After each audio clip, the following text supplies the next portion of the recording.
Ladies and gentlemen, the evil is back as we see a huge return on this week's episode of the Blue Brand. Welcome everyone back to the AR Wrestling Podcast. I am Ryan here with my co-host Alex as always. How's it going, homie? What's poppin'? Not too much, not too much. Ready to get into a good week of wrestling, of course. Of course. Or close out really a week of wrestling with this one, SmackDown. But That's true. yeah, how we doing? I'm doing all right. School. I got out of school, and now I'm just kind of here, going through I'm work, vibing. going through the motions since I've been back home. Right. As we were just talking, you had called me the perpetual motion machine because of how much shit I got going on this summer. Exactly. We're on the grind right now. It's crazy. Hell yeah. But as we get into proper wrestling talk, we ain't got much news going into SmackDown. So if you're ready for it, we're just gonna hop right into the review. Wow. All right, let's go. Let's go. We open up right away with Damian Priest. He's on his way to the ring, and he gets stopped by Byron Saxton, and he's asking him about tomorrow's Fatal 4-Way because this is the show, the eve of Backlash, of course. Damian is happy to become a two-time United States champion, even though originally this was about getting his hands on Drew McIntyre. This is when LA Knight walks in and reminds him that he is also in that match tomorrow, and anyone that gets in his way is going to know what Backlash really is. But tonight, it's me, you, Solo, and Fatu. So what are we going to do? Damian isn't here for games though, and he knows he doesn't have to worry about himself. It's LA Knight that he's worried about. But right now, everything sounds like it's a little sus though for LA Knight. So he's gonna say this: "When you give dirt, you get dirt. So don't make me give you dirt." Yeah. Yeah. This does cut to the entrances for our first match of the evening, and during which we see Jade Cargill arriving at the building, who throws a bottle at Naomi's face on a trailer, as well as Nia Jax arriving because they got a match later. But as I said, we're getting ready for our first match of the evening. It is LA Knight teaming with Damian Priest to take on Solo Sikoa and Jacob Fatu. And I had to put in a little note before the match actually gets started with, like, in my opinion, during their entrance, Jacob and Solo look so freaking cool together. Like, I'm low-key kind of upset they got to break up. Because I feel like these two could be like a really cool tag team if they didn't go down that route with it. Oh, I But agree. that would mean we wouldn't get Solo or Jacob as a solo guy. I want Jacob as a solo guy. That's the issue. You're fighting fire with fire here. You really don't. I don't want to say you really don't know, but it's just like it's rough considering it's like Jacob's that guy, and then you like, in my opinion, once Solo leaves, or like once Jacob's out with Solo, what the hell is Solo gonna do? Yeah, right? Like, this is kind of all Solo has right now. Because, like, what's the Tongans got to do now after, like, they eventually come back? Well, both of them are injured right now. Yeah, Exactly. blows my mind. I was crazy that both of them got injured. Like, damn. That sucks. But Agreed we'll get statement. going with the match proper. We get started with an argument actually between LA Knight and Damian Priest, and that causes Solo to gain the upper hand. Then, after Solo and Fatu are wiped out at ringside, Knight and Priest start arguing once again. They cannot coexist. And when Damian is finally able to get away from the Samoans and into his corner, Knight is nowhere to be seen. This leads to Fatu getting a hip attack, but Solo's is countered because he tries to go for one right after. Finally, getting tagged in, LA Knight scores his big moves and his leaping elbow, but it's all cut off by Damian tagging himself in, and he tries to go for South of Heaven, but that's stopped by LA Knight getting himself in the match. And at the end of it all, Solo tries to take advantage of the mess, but eats a BFT for his troubles, and a 1, 2, 3. Yeah. Yeah. Damn straight. And then after the match, Damian Priest and LA Knight start arguing before they start throwing hands. Then our United States champion, Fatu, breaks all that up. He lays everybody out. He gives them hip attacks, gives them moonsaults, and right when he turns around, he eats a claymore to the face from Drew McIntyre, the fourth man in that equation. And how are we feeling going into Backlash, Alex, with this match in particular? We are going to see a new version of Fatu. I thought you were gonna Actually, say a probably new he's probably gonna U.S. be on his champion. Fatu shit. No, no, no, no. I don't want a New Year's champion. I think we're gonna get kind of a new version of Fatu. Maybe. I think with what happens later on in the night, which is probably my favorite point of the night. I think we will. Um, I want to get more into that, but I think we'll see something with probably something that Jacob isn't gonna like, but we're gonna see something new at Backlash. Like Yeah, I'm Jacob's hoping not so. gonna like what happens at Backlash because Solo is being a dummy. Yeah, Yeah, that's just what Solo does, though. really. We then cut to the parking lot now, and we see R-Truth. He's standing there. He goes, "Let's go, Cena. We still love you."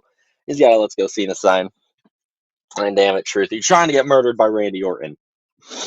Hmm. Jimmy asks him. He walks up. I'm kind of confused on what Jimmy's role is here recently, because all he's doing is these backstage skits with R-Truth. Yeah, But anymore. he walks up and he asks what Truth is up to, and after Truth explains that he's here to support John Cena, Jimmy tells him that, man, John Cena sucks now. And Truth tells him that it's sad to see Jimmy losing faith like this, and he just gives him a no yeet on the way out. Damn it, No yeet. Truth. Um, then I He believe we cut to Byron Saxton, who catches up backstage to Drew McIntyre, and he asks him about the attack on Fatu earlier in the night. And Drew explains that it was a message, and tomorrow he's going to put a silver bullet in the Samoan werewolf. He explains that it's bullshit that night. And Damian are both into that match. Knight lost his title match at WrestleMania, and Drew promised to Damian that he would beat his ass in front of his friends and family at WrestleMania, and that's exactly what he did. He wants to fight the baddest dog in the yard, though, and that is Jacob Fatu. The problem with Jacob being all gas and no brakes, though, is that eventually he'll hit a brick wall, and that brick wall is Drew McIntyre. no, it's not. Nah, nah, come on, Drew. Come on now. I would like to see Drew maybe feud with like a John Cena. I know Drew's considered like a heel, but like after all those like shots he was throwing at Cena, I would really like to see a program between those two, Yeah, or like a Cody Rhodes program would be also really fun. honestly, I think.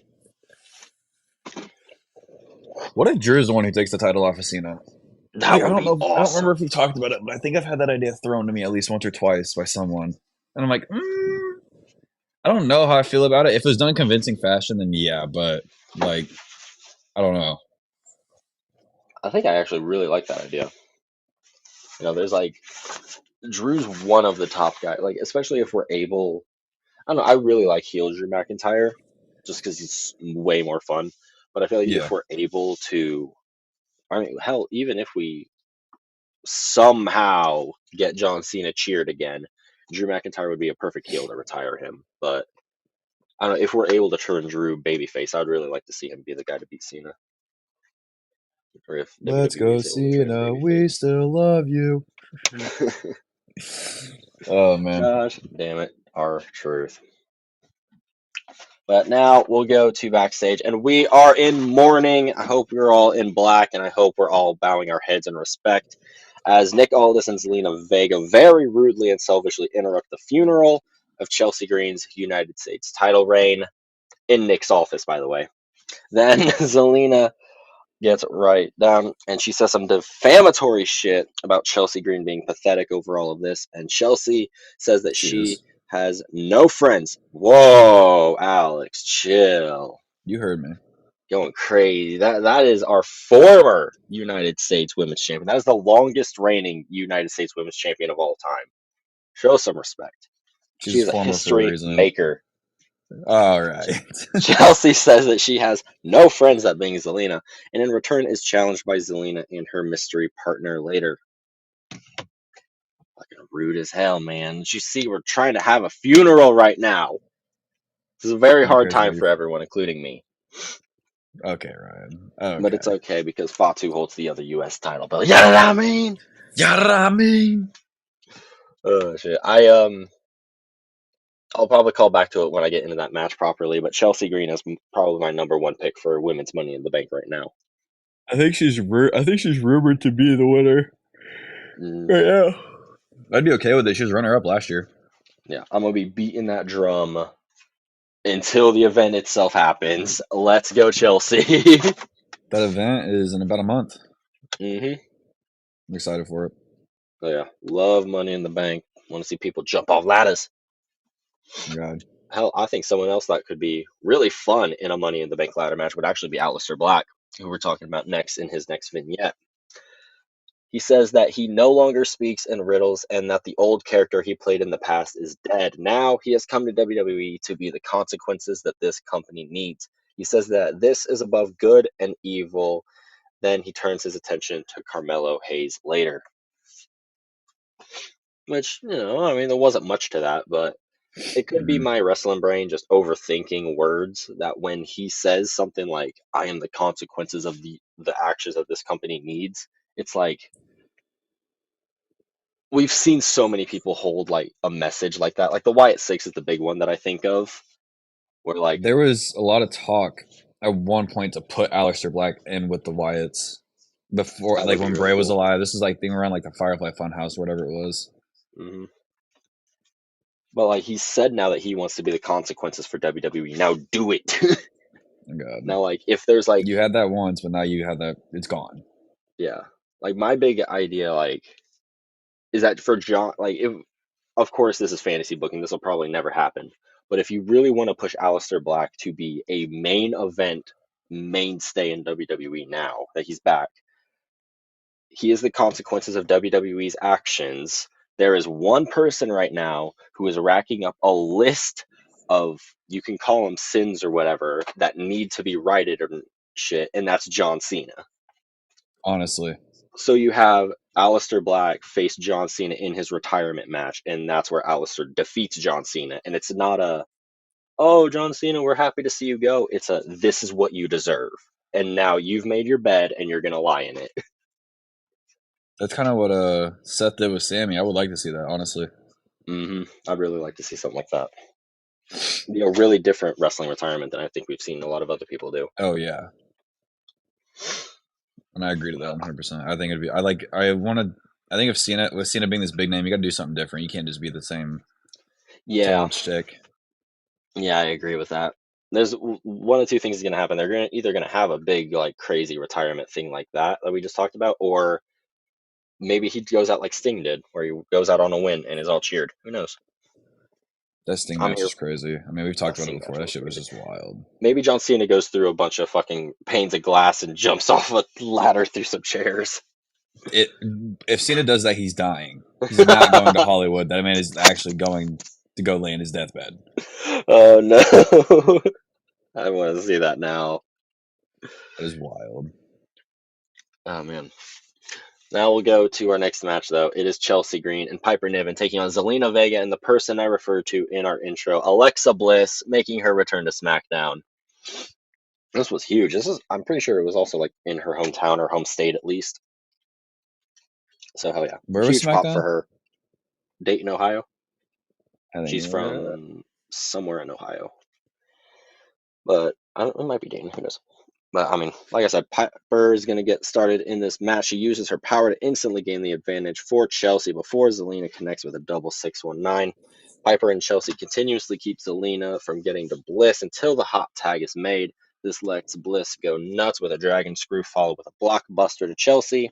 The Twisted Bliss soon follows, leading to Piper stopping the pin, and Zelina gets help from hitting Piper, with a code red and a meteor aura off the top. Chelsea's Unpretty Her is then twisted into the Abigail DDT, giving them the win.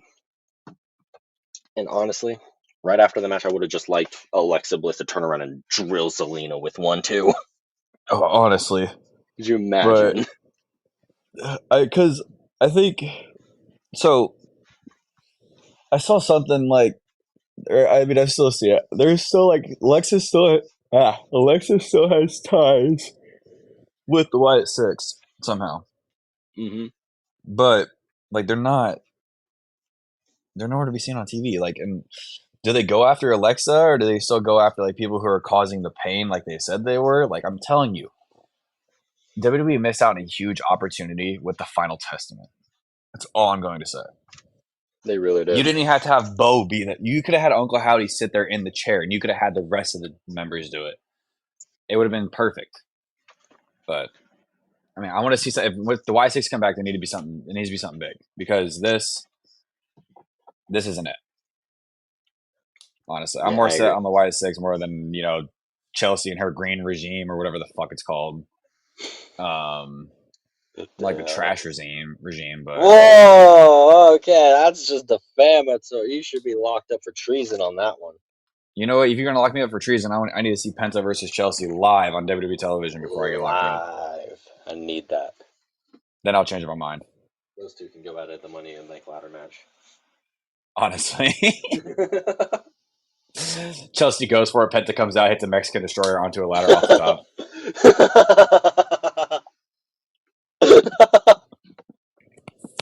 Oh, that'd be so good. Dude, what if Penta is in the Money in the Bank?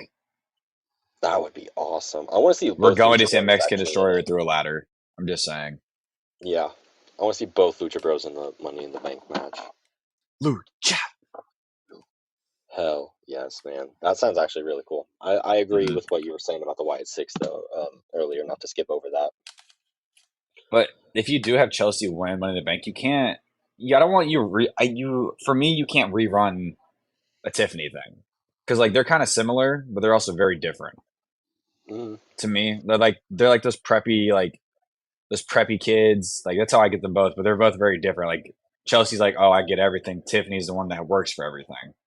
yeah. So Chelsea. I'm kind of interested to see. Tiffy was more the person that was underneath Naya being held down when she had her briefcase type thing. I want to Exactly. see more of Chelsea like actually like lead Piper and Alba while she holds that briefcase. Hmm. And then eventually we'll have the big split where Piper probably turns on Chelsea and murks her, which will probably make me cry the day it happens, but it needs to happen at some point. Piper will turn on Chelsea, and she will be the new women's WWE champion. Okay. But yeah, I feel like that could really happen. Like after Chelsea, if Chelsea wins that briefcase and wins the title, turn Piper Hmm. heel on her eventually. That's the Agreed. idea, but all of that's hypothetical so far. We go now. We're ready to move on to Ray Phoenix backstage. He was approved by Santos Hey, hold on. Escobar. Before you keep going, you went quiet.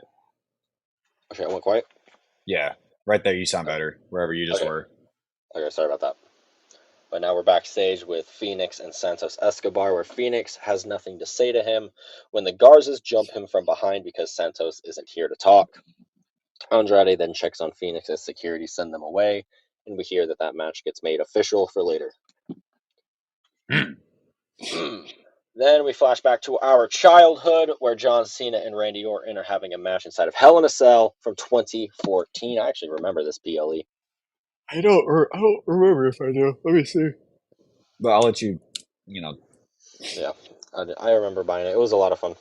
I mean, it was John Cena Oh, I versus Randy remember Orton, this. and I was This a is kid. when. I was Yep. infatuated with it. I was like, They need to bring back oh, They need to bring back the Hell in a Cell as a PLE. I One don't hundred think so. percent. Really? Nah, I You don't think it think should so. stay No, stipulation? stays a stipulation. Okay. The only the only three events that should have PLEs centered around them are Money in the Bank, Royal Rumble, and Elimination Chamber. I don't think War Games should. Really?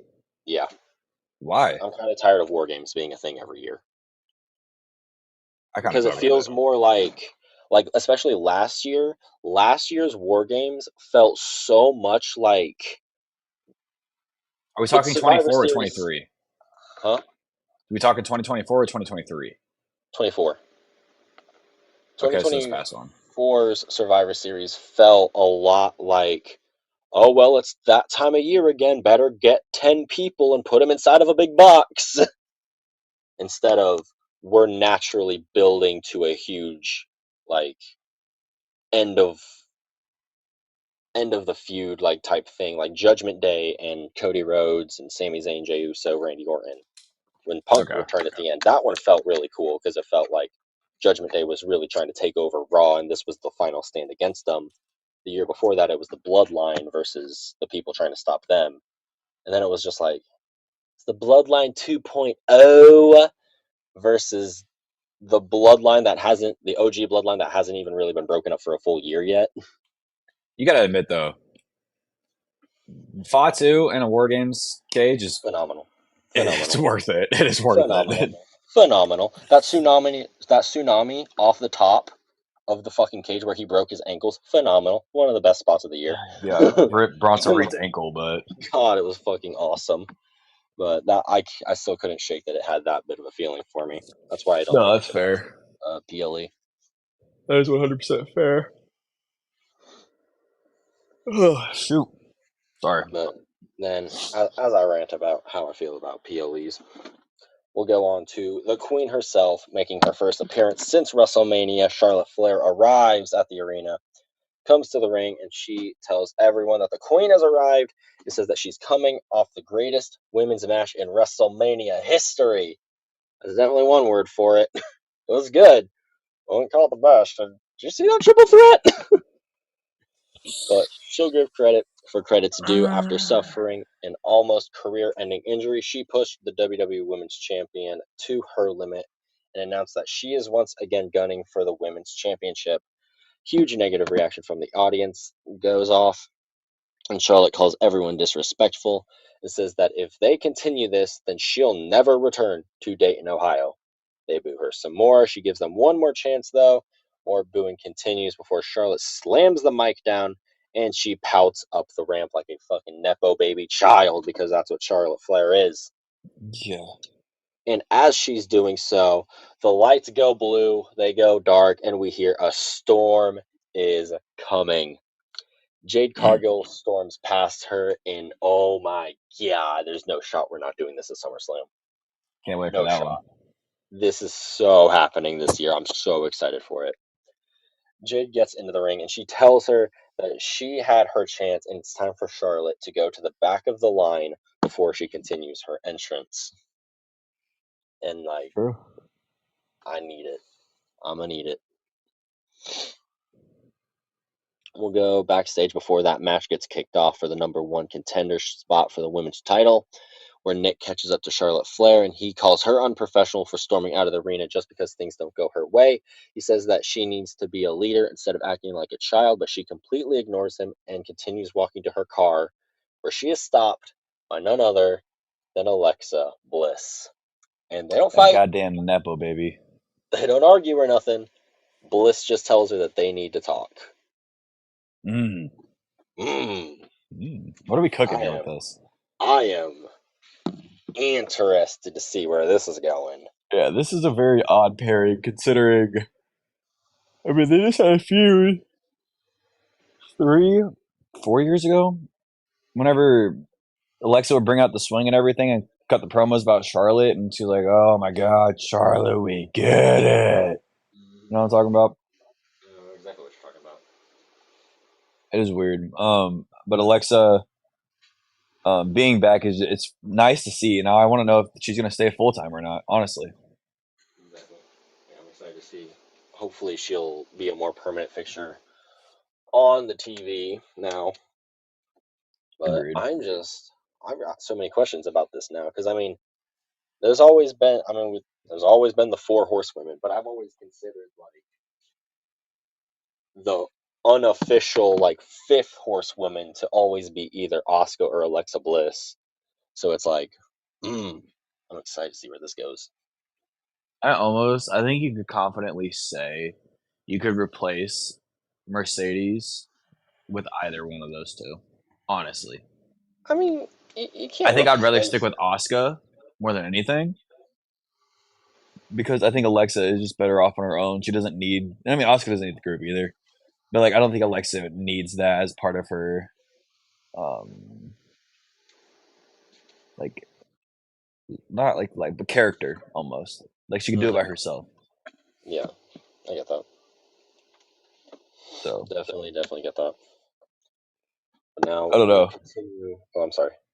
No, go ahead. I'm just saying. I don't know. I feel like you. I feel like you definitely could get rid of Mercedes.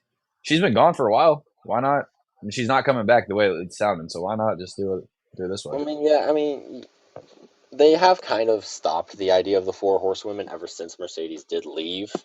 But I Yeah. mean, you can't really erase what she did No. before. You can't erase the things that she did to earn her the title of that four horsewoman spot. Which is fair. I wouldn't really replace her in that. Me personally, that's why I say it's like the unofficial fifth. But I see where Hmm. you're coming from for sure. With her, she's probably never coming back to WWE. In all honesty, like Yeah. she's making bank over there in AEW and is treated like a megastar. I've seen a lot of things where people don't even like her though. Yeah, but people don't like AEW for fucking existing. So whatever. You will not win if you like AEW. Like you And will not it's point out anything good about AEW without it being shit on by everyone else for no reason.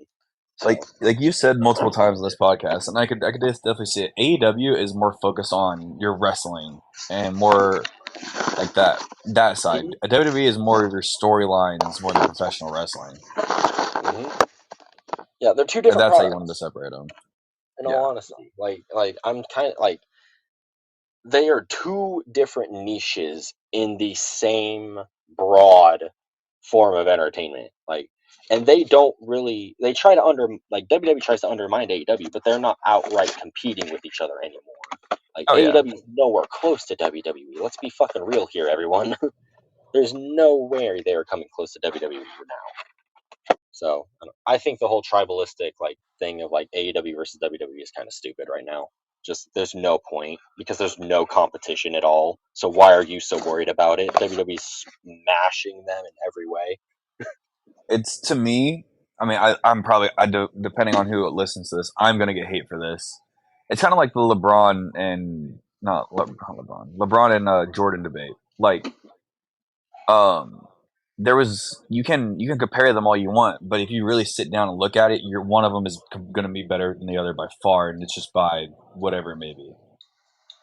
Like I don't know if you know the Jordan or LeBron debate. Like, who's the GOAT? Everybody says LeBron's the GOAT because he owns the scoring record. But let's put it this way: he's been in the league for 20 plus years. Jordan was in the league for I think 12 to 14 years, somewhere in there. I could be wrong. Do not quote me on that. But whenever he reached the finals, Jordan's undefeated. Jordan is 6-0 in the finals. LeBron is 4-6. I'm just saying Jordan is like your WWE and LeBron is like your AEW. You could have copies of them all you want. You could have people who say, "Oh, this is better," but if you really sit down and look at it, you go by stats, you go by revenue, you go by literally everything that one or the other has done. One's always going to be better. It's like McDonald's and Burger King debate. It's like you could spin off on a bunch of things. Exactly. Yeah. Yeah, like WWE is always just going to be a bigger company. They're always going to have more money. They're always going to have more views. So Oh yeah, 100%. just not even going to try to defend that for AEW whenever people try to go off on that. I don't like the promo work, but I do like some of the wrestling that they do. To be honest. Some of the promo work is actually is good. I agree. Some of it needs worked on. But then again, that's just because these people aren't.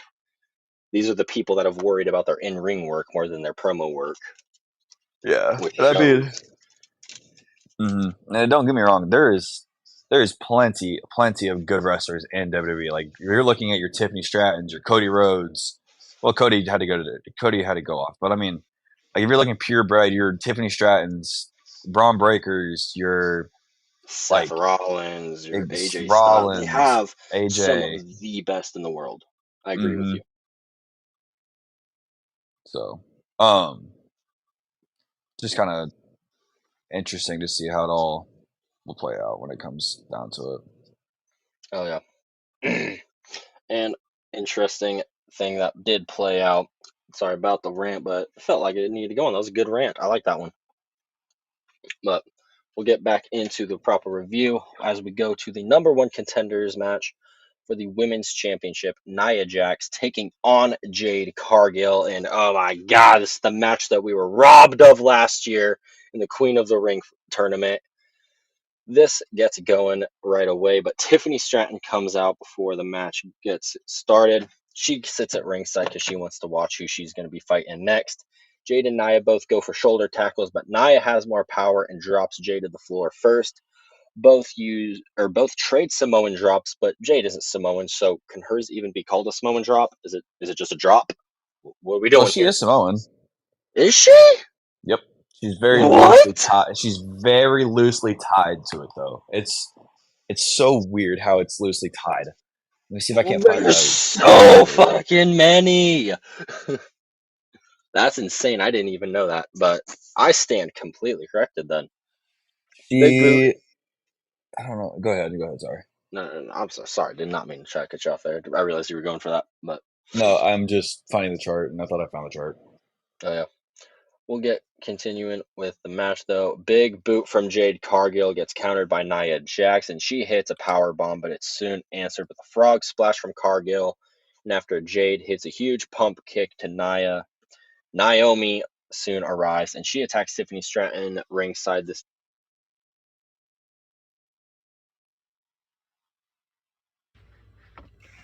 freaking Naomi. Freaking Naomi. Like Naomi's even on this tree. It's weird. But that's just she's married to Jimmy, obviously. So I think Naya's loosely tied to like her uncle or something like that. I don't remember. It's some weird like family shit though. I know Naya's in it, but it's a loose tie. It's like Yeah, Tamina. It's a loose tie. yeah. So I'm ready to see Naomi do more though with this new character. Honestly, Mhm. I can't wait. I'm tired. What I'm really pissed off about though is that we didn't get the match again.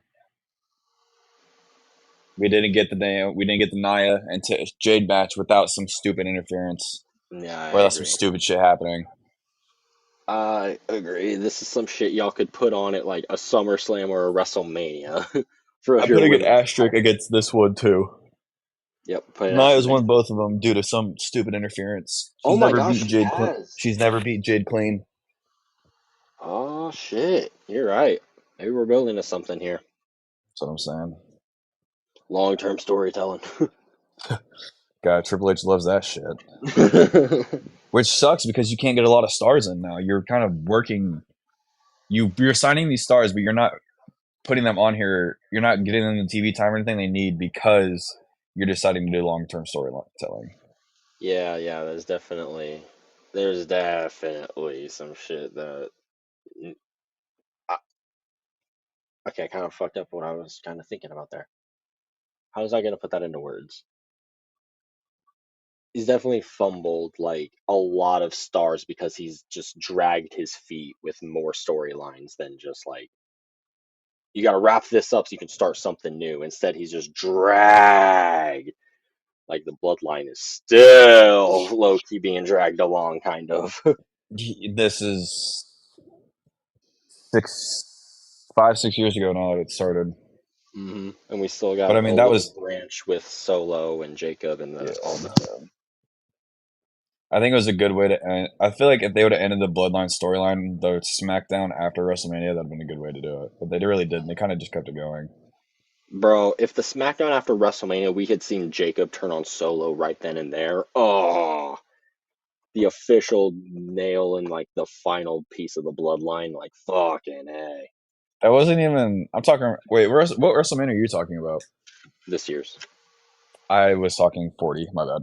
Oh, you were talking about last year's? Okay, I okay. was talking Makes sense. My WrestleMania bad. 40. That's my fault because I didn't say that. But Oh, I you might think have. I might have misheard you. I think if. But it also had to play with Roman coming out on SmackDown and Solo. Basically, you saying Jacob turning on Solo, Solo turning on Roman. Mm-hmm. Type shit. But that's how I see it. I mean, again, I don't try to be picky, but I try to look at it a broader standpoint to maybe what fans would want or what it's doing for the superstars themselves. Right, I definitely get that. Then backstage, we see Street Profits are tag team champions. They will meet up with Meechin and B-Fab, who hype them up before they come out to the ring, where Montez Ford says that they put on, sorry, words are hard. They put on the greatest TLC match of all time, even using a prosthetic leg, and they are still the tag team champions. Fraxium then interrupt them, and Frazier dumps praise onto the Profits and calls back to their training from Shawn Michaels, where they will take every opportunity that they can. Axiom says that from day one they have been eyeing the tag team titles, but the Profits say that they don't deserve a shot after 3 weeks and 2 matches. Nick Aldis arrives though and agrees that they haven't earned a shot at the titles yet, but this is Dayton, Ohio, the land of opportunity, so he is going to give Fraxium an opportunity now to face the Street Profits tonight. Yes, sir. Yes, sir, and it's a non-title match. We're going to dive right on into it. Fraxium versus the Street Profits. Match starts during a commercial break, but once back, the champs are clearly still injured as Fraxium takes full advantage. Dawkins runs around the outside to pounce Frazier into the announcer's desk, and that looked like JD McDonough, like level of hitting the bet desk, bro. I thought he was out. Ah, God, that man has a family. My God, he's dead. Profits get dropped with double dives to the outside, and after plenty of back and forth, Montez flies in with a hot tag against Axiom until his ribs start slowing him down. Then Frazier gets Montez up for a superplex, only to eat a blockbuster that is saved by Axiom during the absolute last second. And Dawkins is dead 2 rights after a Spanish Fly Phoenix Splash combo, but Montez saves him as well. We go to the outside of the ring where the golden ratio is hit to Dawkins, leading to Montez missing his splash, and he eats a Catapulta Infernal. I'm pretty sure is what it was called. I don't watch them regularly, but that shit was fire, and Fraxium gets the win. I was very impressed with Fraxium getting the win. But now is my question: are we gonna run some sort of like feud between these two teams, or are we gonna include every other team that's been in this, or like what's going on? Because when is the draft happening? Like, are we doing a draft this year or not? Exactly. I don't even think We we're doing a are. draft at this point. No, we are. There's been like Dave Meltzer has reported it, Fightful has reported it. Like every one of their WWE sources says that we are doing a draft. It's just we don't know when. It's like with the WrestleMania being pushed so far back this year, because normally it's like the first weekend of April or some shit. This time they pushed it far back, so now they have like Backlash that was 2 weeks after Mania. Then 2 weeks after Backlash, they have Saturday Night's main event. Then 2 weeks after Saturday Night's main event, they got like something else going on. So I We think it's more got insane that they don't Money in have the time. Bank and Worlds Collide. Are we covering Worlds Collide by the way, or no? I don't. Isn't that's only AAA and NXT, isn't it? I know, but I kind of want to watch it. I don't know I want about to you. watch it too. I want to watch it too. We might not cover it, but I definitely want to watch it. Okay, I was Yeah, just curious. that's that. But yeah, that the thing with the draft right now is they just got so much shit going on that they can't really do one. They don't have That's time fair. to put it, but apparently they are going to do one. Because what's gonna suck is we're gonna get Penta and Ray Phoenix as a tag team instead of having them as single stars. Because I like them both as single stars. I really Yeah, do. I really like Pence as a singles guy right now. Phoenix is definitely kind of fallen behind a little bit after the El Grande Americano loss, but I feel like that's poor booking though. yeah, that's poor booking. That's not his fault. Because that was Penta's supposed to be not very. gonna We all know that was supposed to be very Mysterio, and that was supposed to be the win, and yada yada yada. But again, like you and I talked about, you could have had Dragon Lee in place of Ray, but why are we choosing Bro, Ray Phoenix? you could have just done Dragon Lee. Come on, like Like he's Dragon not Lee needs a doing win, but nothing. he can take the wins over the B shows and later A shows. That just blows my mind that they didn't do that. It really It does. it doesn't make any sense, to be Oh honest. man, yeah, that was pretty wild. We'll go backstage after this though, because damn, just damn, damn, damn. Now I'm thinking about that. Talk about Phoenix in a little bit though, as he has a match later. For now, Nia Jax is confronted by Tiffany Stratton backstage. She says that Tiffy needs to watch out because after reading or Cargill, after beating Jade Cargill, she is the #1 contender and she is coming for what belongs to her. Tiffy is fine with that because she beat her, and she'll make sure that there's a spot for her at the losers table right next to Charlotte Flair. Damn. Oh, Oh, she's still throwing shots. Oh, it's not oh. over. It ain't God. over till I say it's over. Tiffy walk dog walking her ass. You know what I mean? Yada da, I mean, she gonna beat your ass from post to post, from coast to The coast. host. Shit. Dude, I Then quote that shit all the time on Xbox. dude, I always be doing that shit. It's awesome. We go backstage again. Well, I guess we're gonna stay backstage to the Miz and Carmelo Hayes. Miz is pumping up Carmelo, telling him that last week was all about studying Aleister Black so that he could be ready for this week. And it's all about proving Melo is the 10th wonder of the world as he wears that big ass Andre the Giant fucking chain thing. But yeah, go That thing back looks to the so ring. bad. It does. It looks so cringy. This group is so cringy. I want Melo to leave this group so bad. Melo could be like a. I feel like he could be literally like a weasel. He could be the fifth person in like the Andre the or not the Andre the Giant, the U.S. title picture, and he could just be the weaselly, wiry little heel that slides in there and tries to steal the win from all the giants that are fighting over it right now. Honestly. But we got him messing around with the fucking Miz. Damn. But it did get us a short match between Miz and Mello, sorry, and Aleister Black, where Mello uses his speed and fallaways to get away from Aleister's strike until a moonsault to the floor. Then he still manages to drop kick Aleister into the timekeeper's area. Mello then stupidly tries going blow for blow. Shit, can't talk sometimes. But with Black being a Words are Muay hard. Thai expert, he rocks his shit for hitting another moonsault. This time it's a springboard one, and as he sets up Black Mass for the win, the Miz gets on the apron, trying to distract him, but Mello takes him out. But he gets rolled up for the win, and after the match, the Miz is trying to attack, but he gets hit with the Black Mass. Bro, when Alistair hit that black mass, I was like, oh shit. That one looked good. That one looked I was like, fucking good. damn. Miz ate that. Black Mass is like, I swear to God, it is probably one of my favorite finishing moves. It is it I don't know. Hey, look, Michan could learn a thing or two from Alistair Black. Mm-hmm. They eat Should be fucking defeat. fire. Stupid ass fucking shit. Yeah, no, I hate Eat Defeat. Me too. Then Solo Sikoa, he's backstage with Jacob Fatu. Solo's losing his Fuck. shit. Fatu! Samoan Werewolf, U.S. champion. Solo Sikoa, though, he is losing his shit because tomorrow night they are outnumbered and he's all out of soldiers. Tama's down, Tonga's down, and he doesn't know the game plan for tomorrow. But then Jacob cuts him off. Jacob said that the only plan tomorrow is for him to run the play because tomorrow night, them three suckers better get in where they fit in because he gonna dog walk their ass. You know what I mean? I don't forgot what I I put there, but I mean, done put a fucking because whole it's ass. all gas, no Oh, got brakes. no breaks with it. Damn straight.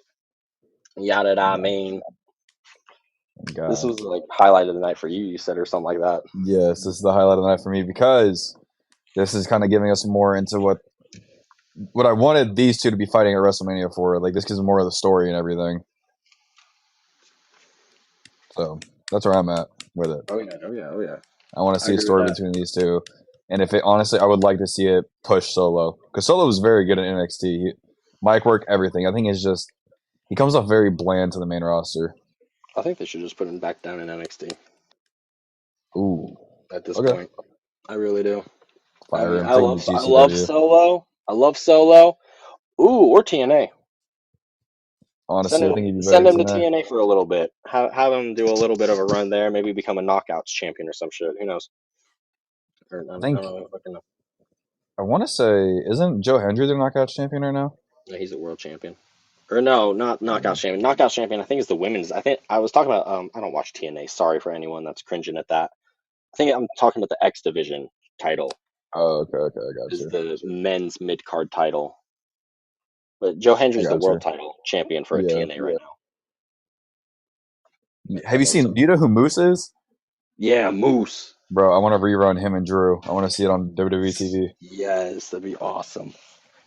Swear to God, bring that as soon as that dude leaves TNA, you know he's coming to WWE. Oh my god. There's a Oh my god. giant. Then Motor City Machine Guns, they meet up with Fraxium. They're backstage and they congratulate them on the win over the Profits. They tell them that it's only a matter of time until they all have a match together. Then DIY attacks them, leaving everyone lying on the floor. So I don't know. I think you're right. Probably we're gonna get a huge program between all like the 5 teams that have been fighting over it already. Plus, now we're just gonna throw in Fraxium, which we'll see how that goes. The Definitely gonna be five some good teams: matches. DIY, Machine Guns, DIY, Street Profits. Pretty deadly. Profits, Garza's. Well, I guess Garza's have kind of moved on. I don't even count them, to be honest. They're all tied up with Yeah, they've moved on. fucking Santos, and it's kind of just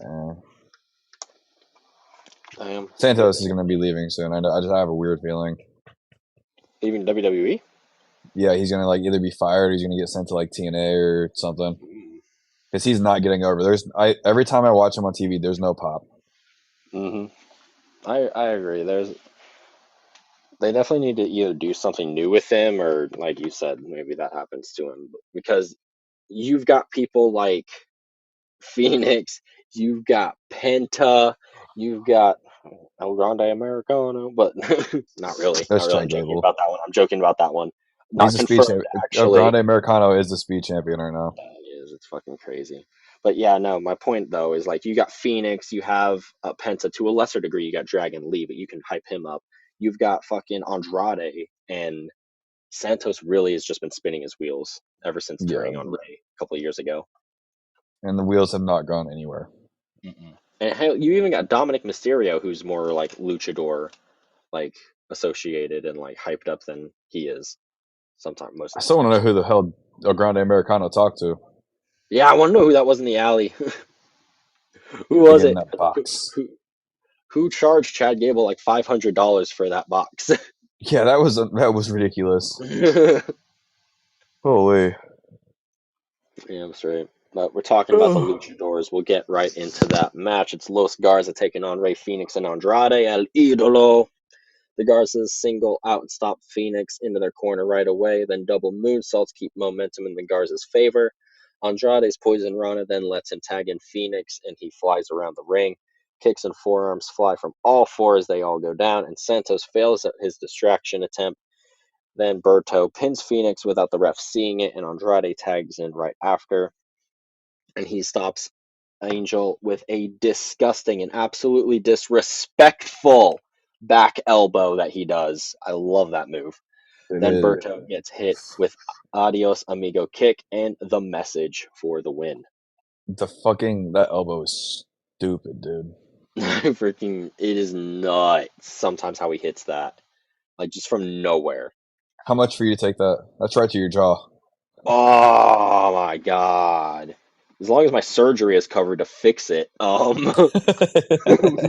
least like 2 grand. That'd Oh be man. nuts. How about you? You taking it? Yeah, I'm taking that shit. Come Give me like 5 grand. I'll take it. It's an elbow to the face. I've taken elbows to the face before. elbow to the face. No, I'm sorry. After the match, we see Santos starts going off on the Garzas after their loss. He particularly singles out Berto, who slaps his hand away, and he storms out. And I'm gonna go back on my Santos statement earlier. This kind of made me more interested in Santos and Los Garza as a whole. Mm-hmm. Well, we could see him split. Maybe we see. It would be kind of weird to see them split off Los Garza into singles groups because there's always been that feeling of a Shawn Michaels, Marty Jannetty with every tag team breakup, right? And this Hmm. definitely feels like they're trying to push Berto as the Michaels, Angel as the Marty Jannetty. And like, I hate that's how we look at things now, but I mean, it's true. Yeah, It's how we look at things now. I mean, it's you could just even how it is. look at Jacob and Solo. Jacob's your Shawn Michaels. Solo's your Marty Jannetty. Hmm. This is gonna sound a little crazy, but I feel like with Mello don't Miz. Mello is your Michaels. Miz is your Jannetty, even though Miz has been here significantly longer than Mello. Yeah, for real, for I'm real. saying that about a 2-time Grand Slam champion. Mm. So I mean, it just I don't know. It's weird, but I'm also interested in it all. Mm. Yeah, definitely. But sorry. Then we get after this, we get a rundown of the Backlash card. Of course, we already know the matches are all on it. The women's IC title match, men's IC title match, the men's United States title fatal four way. Gunther taking on Pat McAfee in hopefully what's not considered a legal murder. And we've got our childhood heroes going at it with John Cena and Randy Orton one last time. And with that being the main event, we'll go to the main event segment of SmackDown where John Cena, the never before seen 17-time world champion, he gets Mark Schunock to do his special intro where a beer bottle gets thrown at him in the middle of it, That and shit was so funny. he acknowledges it, even just picks it up. Like, I thought that was pretty good. I'll even call back to it here in a second, where he says, "Tomorrow your childhood dies." Every single one of us knows exactly how important Backlash is, and they will do everything they can, even throwing empty beer bottles, just like Randy Orton will do everything that he can. But Randy isn't here. He took John's advice, and he's home right now in St. Louis preparing for the biggest moment of his career. It's been 25 years since their first match, and there's 31 world titles between them, and there are hundreds of appearances between them on WWE TV. They are the two names that defy the name of ruthless aggression, and everyone between 12 and 35 has one major choice to make, and it's Randy Orton or John Cena. Alex, who's your choice? I'm gonna go with Cena, unfortunately. Yeah, unfortunately, I grew up as a Cena kid. I had a big old fat head of him on my wall, and my door was decorated with John Cena stuff. I'm Okay. ashamed of it now. I hold my head down in shame after everything. Tomorrow, he will only get to choose. We will only get to choose one more time in their final match. So tomorrow, your childhood dies. He will prove three things are true: life isn't fair, winners write the history books, and Randy Orton is a liar. He says Randy lacks hustle because he puts into the position due to his family name and his connections backstage. Randy is the greatest of all time at wasting his potential. John is hustle, though, which makes him the greatest of all time. John Cena also says that Randy doesn't have a loyalty because loyalty isn't coming to work for a lot of days in a row. That's just cashing a check. Randy calls himself a piece of furniture, and that's right, Randy, you are. You're a lazy boy. Loyalty is being a person you can always count on, and you can't count on Randy Orton for anything, though, other than him being the person that will do the bare minimum. John Cena, on the other hand, is the greatest of all time because he is loyalty. And when it comes to respect, Randy has to beg for it. He's always calling out his family name. But here's the reality of it: nobody knows who Cowboy Bob Sr. is. Only thing Cowboy Bob Jr. did was knocking up Randy's mom. And the only thing Randy has ever done in his life is ride on the coattails of John Cena. Randy calls Damn. himself a legend killer. But after everything, the only legend Randy will be killing tomorrow is Randy Orton's, because he's going to be just like his 2006 drug test, a failure. That is That wild. shit, That was that thrown. just sent me reeling. That sent me to the floor. Oh god, I love John Cena's heel promos. Dude, what was that even about? Like, do you know? What do you mean? I don't. I didn't get that reference. What, the drug test failure? Yeah, I don't. What? What was? Randy What? failed a drug test in 2006. I didn't even know that though. Like, I didn't know if he was like I can't remember if it was for like PMEs or not PEDs. PEDs. There you go. Fucking Tiffany Stratton shit. God damn it. Yeah, I'm taking prettiest moon salts ever. You know that? God damn it. I sound so dumb now.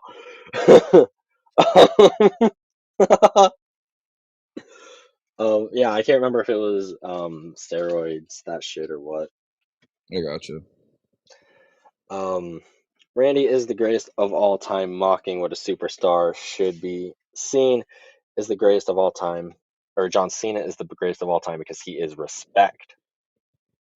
As he tells us all to take a look at the last real champion, though. A fake Randy Orton figure arrives and he tries to RKO Cena, but he gets laid out with an AA. Suspiciously, this guy had similar tattoos to Sean Spears. But I just saw that reference I thought it online. was Miles Bourne, dude.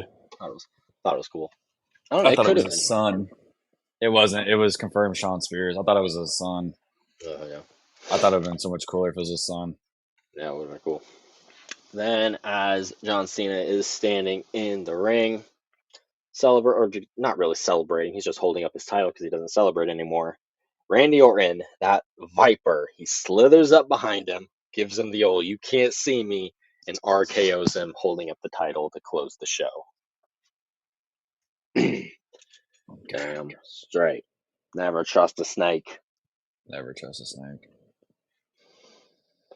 Oh yeah, but all in all, pretty excited for the match tomorrow between these guys. After all that, I I definitely hope think it's just Cena's probably not still like the winning. Cody Rhodes one. That one was awful. Oh, I swear to God, that one was so bad. I was so upset about that. I wish that that match never happened. I mean, yeah, yeah. But it was just so disappointing, in all honesty. And like, my hopes aren't super high for this match, but shit, anything can be better than that. Honestly, anything could be better than that. That match was horrid. Honestly. Yeah, John Cena Like, doing double axe handles off the top rope and Cody Rhodes getting no offense in. What I are we think doing? um, the Hulk Hogan versus Kevin Nash WCW match was better. The finger poke? Yep,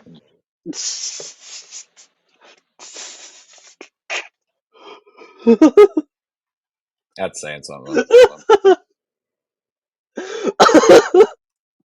And that was a fucking finger You poke. know what? You know what my favorite match is that's better than this one? It's the Invisible Man versus Invisible Stan from GCW. Oh my god. It's just Bryce Howard or Bryce Hemsworth just running around a ring pretending to call a wrestling match with no one in there. It's just an empty ring. It's a better match than that. Shit. That I just can't. That match killed me. Well, hopefully Backlash is a lot better.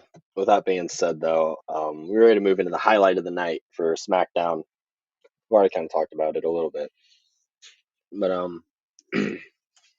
yeah, Alex, what is your highlight of the night? I think you already talked about it a little bit, though. Yeah, my highlight of the night was, like I said, it was the solo and Jacob because I was very, very impressed with Jacob being like, "Dude, fuck you. This is my match now. You were nothing to me because I was the one who busted my ass for it. Why are you being the one who gets um, why are you the one trying to call the play? Why are you the one trying to do this, do that when I'm the one with the championship?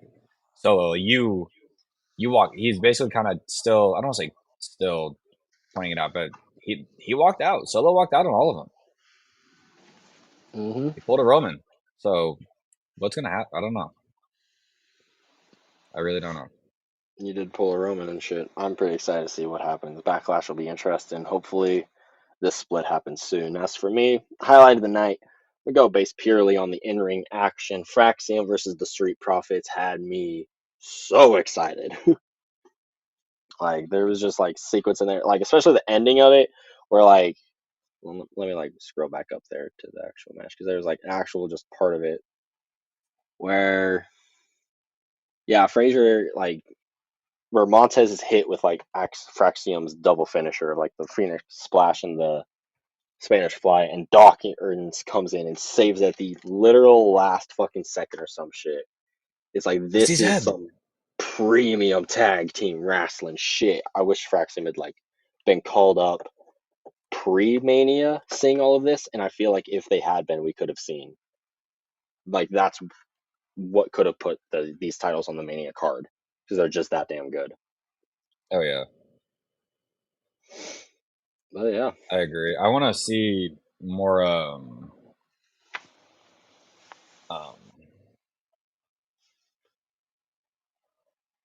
What was I saying? I forgot what I was gonna say now. I don't know. All right then. Shit, Let's hopefully it just. I'm comes ready back to to you. close this shit out then, because I Yeah. forgot what I was gonna say. Ready to Damn close it. it out? Ready to Yeah. close it out. Ladies and gentlemen, make sure y'all head to our social links. Remember, Twitter, it is AR Wrestling underscore. Insta is AR underscore Wrestling underscore. Sure, y'all go to the YouTube. It is AR Wrestling 1020.